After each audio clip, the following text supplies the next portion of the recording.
তাড়াতাড়ি আসেন। হ্যাঁ চলেন।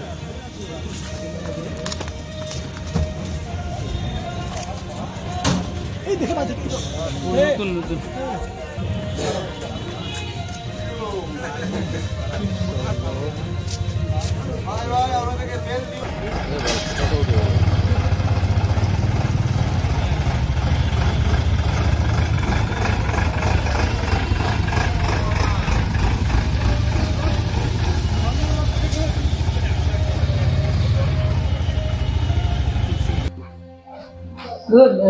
জুয়েল সরকার নামে একজন এএসআইকে অ্যারেস্ট করা হয়েছে, কি বিষয়ে?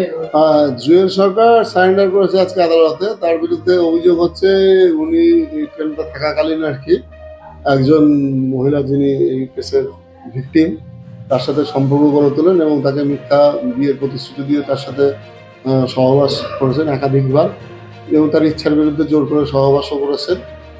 তার ভাড়া বাড়িতে নিয়ে গিয়েও বিভিন্ন সময় তাকে সহবাস করেছেন এবং তার যে উনি যে বিবাহিত আর কি সেই পরিচয়টাও গোপন করেছিলেন।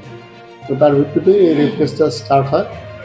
তো এতদিন ধরে ইনভেস্টিগেশন চলছে এবং এই যদি ইনভেস্টিগেশন ওনারা অ্যান্টিপিস্টিটরি বেলের জন্য জুয়েল সরকার মাননীয় জজ সাহেবের আদালতেও গেছিলেন এবং অনারেবল হাইকোর্টেও গেছিলেন। দু জায়গার থেকে অ্যান্টিপিস্টিটরি বেল প্রেয়ার রিজেক্টও হয়েছে।